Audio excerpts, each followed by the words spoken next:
शुरू कर रहे हैं हम इवोपोरेशन से। हेलो, इवोपोरेशन ये एक सरफेसल फिनोमिना है, मतलब लिक्विड की सरफेस पे होने वाला फिनोमिना है। लिक्विड की सरफेस पे, ठीक है, कोई भी लिक्विड है उसकी सरफेस पे होने वाला फिनोमिना है।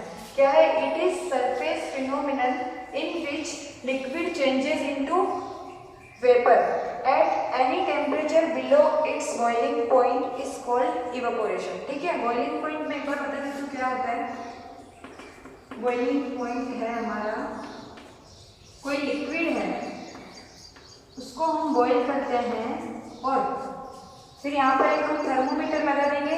ठीक है, इस लिक्विड को अब हम बॉईल करना शुरू करेंगे।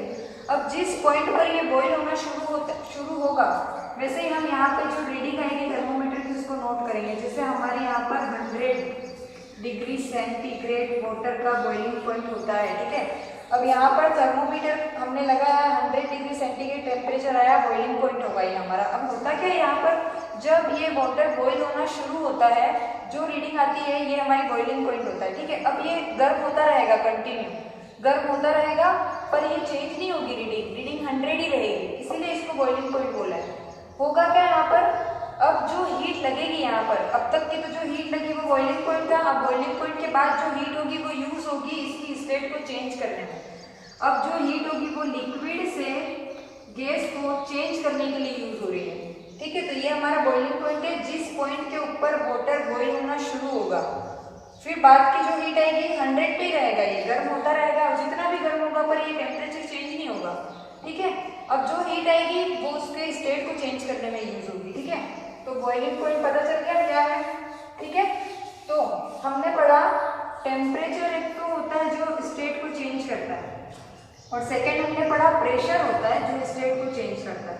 ये दो चीजें हमने पहले पढ़ ली है। ठीक है, तो अब इन दोनों के अलावा और क्या है जो स्टेट को चेंज करता है किसी भी मैटर की, है ना, और वो भी उसके बॉइलिंग पॉइंट के नीचे और मेल्टिंग पॉइंट के नीचे उस टेम्परेचर से कम। जैसे वाटर का टेम्परेचर है हमारा, रूम टेम्परेचर हम मान के चलते हैं इसका 100 डिग्री सेंटीग्रेड, तो 100 डिग्री सेंटीग्रेड के नीचे का टेम्परेचर, जैसे कि टेम्परेचर 80 डिग्री सेंटीग्रेड का मिला, 75 का मिला, इस टेम्परेचर पर अगर स्टेट चेंज होती है तो वो कब होती है, हम वो पढ़ रहे हैं। तो ये होती है इवापोरेशन प्रोसेस के थ्रू।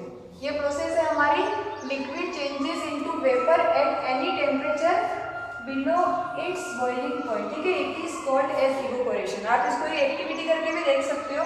आप एक ओपन कंटेनर के अंदर वाटर लो, दोनों सेम कंटेनर, ठीक है, एक ही लो, फिर ये इस लेवल को नोट कर लो कि आपने इस लेवल तक पानी को भरा है। अब इसको आप छोड़ दो खुला, कम से कम 2 दिन के लिए इसको खुला छोड़ दो, 2 दिन, 3 दिन, 1 दिन, आप जब भी चाहो। अब आप जब भी इस वाटर के लेवल को 2 दिन बाद या 3 दिन बाद देखोगे तो आपने जो नोट किया है ना उसके नीचे का वाटर का लेवल थोड़ा उसके नीचे हो जाएगा। मतलब ये वाटर क्या हो गया है, लिक्विड चेंजेस इनटू वेपर, तो ये वाटर हमारा वेपर में चेंज हो गया है और यही प्रोसेस है इवापोरेशन की। आप इससे इसको समझ सकते हो। कौन सी प्रोसेस पढ़ी हमने अभी, इवापोरेशन। ठीक है, ये कंप्लीट हो गया। अब इसके जो मेन फैक्टर्स होते हैं जो कि इसको चेंज करते हैं, इसकी स्पीड को, इसकी स्पीड जिसके ऊपर डिपेंड करती है, जिन फैक्टर्स के ऊपर, उन फैक्टर्स को पढ़ेंगे हम। ठीक है, तो वो फैक्टर्स है हमारे exposed surface area, temperature, humidity and wind. ठीक है, हमने पढ़े जो लिक्विड होता है वो वेपर में चेंज होता है। ठीक है, और वो वेपर कहाँ जाते हैं, हमारे एटमॉस्फेयर के अंदर, है ना, एटमॉस्फेयर में चली जाती है वो सारी वेपर्स। तो अभी हम हमारे एटमॉस्फेयर के कौन कौन से फैक्टर्स है जो इस प्रोसेस को अफेक्ट करते हैं उसके बारे में पढ़ रहे हैं। सबसे फर्स्ट हम लेते हैं एक्सपोज्ड सरफेस एरिया। ठीक है, ये प्रोसेस ही हमारी सरफेस की प्रोसेस है। अब इसमें होता क्या है, आप कोई एक्सपोज सरफेस एरिया, मतलब कोई भी खुला सरफेस एरिया लो, आपने जैसे कि इसको मैं एक एग्जाम्पल से समझाती हूँ। एक आपने छोटा कप लिया, ठीक है, उसके अंदर आपने वाटर लिया 100 ml वाटर लिया, और एक आपने थोड़ी सी बड़ी प्लेट ली और उसके अंदर भी आपने 100 ml वाटर लिया। दोनों में इक्वल अमाउंट है वाटर का, पर जल्दी से कौन सा इवापोरेट होगा, ये वाला। क्यों? क्योंकि इसका सरफेस एरिया ज़्यादा है। हम जैसे एक कपड़ा लेते हैं, जब हम उस कपड़े को निचोड़ते हैं, अगर आप उसको ऐसे ही रख दोगे फोल्ड किया हुआ तो वो जल्दी नहीं सूखेगा। और जिस कपड़े को आप फैला के थोड़ा झटक के डालोगे तो वो जल्दी सूख जाएगा। वो इसीलिए क्योंकि उसका सरफेस एरिया ज़्यादा है। तो जो हमारा इवापोरेशन की प्रोसेस है, इवापोरेशन की जो प्रोसेस है वो सरफेस एरिया जब जब बढ़ेगा उसके प्रोपोर्शनल है डायरेक्ट। मतलब जब जब सरफेस एरिया बढ़ेगा तब तब इवापोरेशन की प्रोसेस बढ़ेगी, ठीक है। मतलब इवापोरेशन की स्पीड बढ़ेगी जब जब सरफेस एरिया बढ़ेगा हमारा। तो ज़्यादा सरफेस एरिया होगा तो इवापोरेशन की प्रोसेस जल्दी होगी, और कम सरफेस एरिया होगा तो इवापोरेशन की प्रोसेस लेट होगी, थोड़ी स्लो होगी, ठीक है। फिर हम लेते हैं नेक्स्ट टेम्परेचर। फिर से आप दो बाउल लो, सेम लो, ये लिया और ये लिया। इसमें भी 100 ml वाटर, इसमें भी 100 ml वाटर। इसको हमने रखा रेफ्रिजरेटर के टेम्परेचर में, जैसे कि फ्रिज में है ना। इसको आप रखो फ्रिज में और इसको आप रखो खुले में या फिर ऐसे सनलाइट में रखो, ठीक है। तो इसको टेम्परेचर क्या है, टेम्परेचर इसको ज्यादा मिल रहा है हमारा, और इसको टेम्परेचर बहुत कम मिल रहा है इसके कंपेरेटिवली रेफ्रिजरेटर में है। तो सबसे जल्दी वाटर कौन सा इवेपोरेट होगा, ये होगा। इसका मतलब क्या हुआ, जहाँ पर टेम्परेचर ज्यादा है वहां पर इवेपोरेशन ज्यादा होगा। ये क्यों होता है, आपने पार्टिकल के मैटर के पार्टिकल्स की काइनेटिक एनर्जी पढ़ी होगी। काइनेटिक एनर्जी क्या थी, टेम्परेचर के प्रोपोर्शनल थी, है ना। जब जब टेम्परेचर बढ़ रहा था तब तक काइनेटिक एनर्जी बढ़ रही थी, और काइनेटिक एनर्जी बढ़ेगी मतलब फोर्स ऑफ अट्रैक्शन हमारा कम हो जाएगा, और फोर्स ऑफ अट्रैक्शन कम हो गया मतलब क्या हुआ, लिक्विड है वो गैस में चेंज हो जाएगा, सॉलिड है वो लिक्विड में चेंज हो जाएगा, है ना। तो हम अभी इवेपोरेशन पढ़ रहे हैं। इवेपोरेशन क्या, लिक्विड का वेपर में चेंज होना, लिक्विड स्टेट से उसको उसके गैसियस स्टेट में जाना, है ना। तो मतलब टेम्परेचर बढ़ा, काइनेटिक एनर्जी बढ़ी, काइनेटिक एनर्जी बढ़ी, फोर्स ऑफ अट्रैक्शन कम हो गया, और ये लिक्विड किस में चेंज हो गया, वेपर्स के अंदर। मतलब टेम्परेचर ज्यादा तो इवेपोरेशन ज्यादा, है ना। फिर है नेक्स्ट हमारा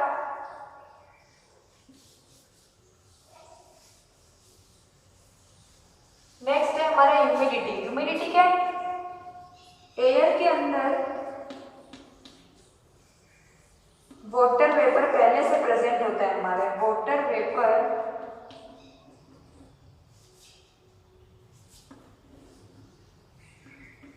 प्रेजेंट इन एयर, वो होती है ह्यूमिडिटी, ठीक है। अगर ऑलरेडी वाटर वेपर प्रेजेंट है अगर एयर में तो ह्यूमिडिटी ज्यादा है, और ह्यूमिडिटी जब ह्यूमिडिटी ज्यादा होगी तब तक हमारा इवेपोरेशन की प्रोसेस स्लो हो जाएगी, ठीक है। तो ये इन्वर्स भी चलेगा, मतलब जब ह्यूमिडिटी बढ़ेगी तो इवेपोरेशन की प्रोसेस क्या होगी, कम हो जाएगी, है ना। जैसे कि बारिश के दिनों में होता है, समर में भी टेम्परेचर और बारिश का टेम्परेचर, दोनों सीजन का टेम्परेचर थोड़ा सेम ही होता है, ज्यादा डिफरेंस नहीं होता है दोनों में। पर होता क्या है, समर सीजन में जो टेम्परेचर होता है उसमें ह्यूमिडिटी नहीं होती है एयर के अंदर, तो उससे इवेपोरेशन की प्रोसेस ज्यादा होती है, तो हमारे बॉडी में जो पसीना भी होता है वो जल्दी सोख लेती है उसको एयर। और रेनी सीजन में क्या होता है, ह्यूमिडिटी ज्यादा होती है, तो जब हमें पसीना होता है तो वो जल्दी सोख नहीं पाती है एयर, और इसीलिए फिर हमको चिपचिपा फील होता है, ठीक है। तो वो ह्यूमिडिटी के कारण हो रहा है। तो ह्यूमिडिटी क्या करेगी, ह्यूमिडिटी जब जब ज्यादा होगी इवेपोरेशन कम हो जाएगा। फिर नेक्स्ट आता है हमारा विंड। विंड का मतलब है हवा, और हवा मतलब बहती हुई हवा, ठीक है। हवा ज्यादा होगी तो कपड़े जल्दी सूखते हैं, सबको पता है। और कपड़े सूखना कौन सी प्रोसेस है, इवेपोरेशन की प्रोसेस है। तो ये भी जब एटमॉस्फेयर के अंदर विंड बढ़ेगी तो क्या बढ़ेगा, इवेपोरेशन भी बढ़ेगा। तो ये फैक्टर समझ गए सब लोग, क्या था, एक्सपोज सरफेस एरिया ज्यादा, इवेपोरेशन की स्पीड ज्यादा, टेम्परेचर ज्यादा, इवेपोरेशन की स्पीड ज्यादा, ह्यूमिडिटी ज्यादा, इवेपोरेशन की प्रोसेस कम हो जाएगी, स्लो हो जाएगी, और विंड भी बढ़ेगी तो इवेपोरेशन बढ़ेगा, ठीक है। क्लियर है।